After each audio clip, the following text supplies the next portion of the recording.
Hi friends, ఎలా ఉన్నారు?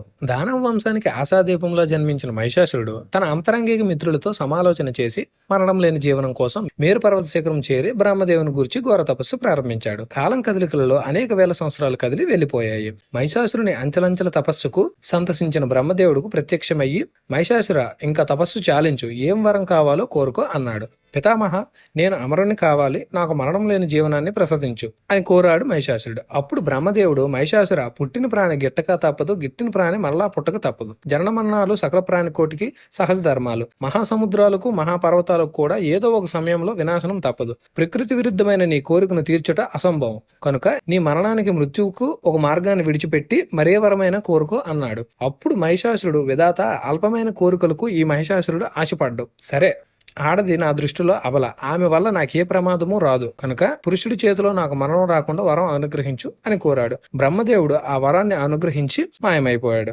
బ్రహ్మదేవుని వరాల వల్ల వరగర్వితుడైన మహిషాసురుడు దేవతలతో ఘోరమైన యుద్ధం చేసి వారిని ఓడించి ఇంద్ర పదవి చేపట్టాడు. దేవేంద్రుడు త్రిమూర్తులను మొరపెట్టుకునగా మహిషునిపై వారిలో రగిలిన క్రోధాగ్ని ప్రకాశవంతమైన తేజముగా మారింది. త్రిమూర్తులు తేజమును కేంద్రీకృతమై ఓ శ్రీరూపం జన్మించింది. శివుని తేజము ముఖముగా, విష్ణువు తేజము బాహువులుగా, బ్రహ్మ తేజము పాదములుగా కలిగి మంగళామూర్తిగా అవతరించిన ఆమె దుర్గాదేవి. ఈమె 18 బాహువులను కలిగి ఉంది. ఆమె శివుడు శూలమును, విష్ణువు చక్రమును, ఇంద్రుడు వజ్రాయుధమును, వరుణదేవుడు పాశమును, బ్రహ్మదేవుడు అక్షమాల కమండలములు, హిమంతుడు సింహమును వాహనంగా ఇచ్చారు. ఇలా సర్వదేవతలు ఆయుధములను సమకూర్చుకుని మహిషాసురుని సైన్యంతో తలపడి భీకర పోరు చేసింది. మహిషాసురుని తరపున పోరులో తలపడిన ఉదద్రుడు, మహానుడు, అశిలోముడు, బాల్కుడు, బిడాలుడు మొదలైన వారిని సంహరించిన తరువాత మహిషాసురునితో యుద్ధంలో తలపడింది.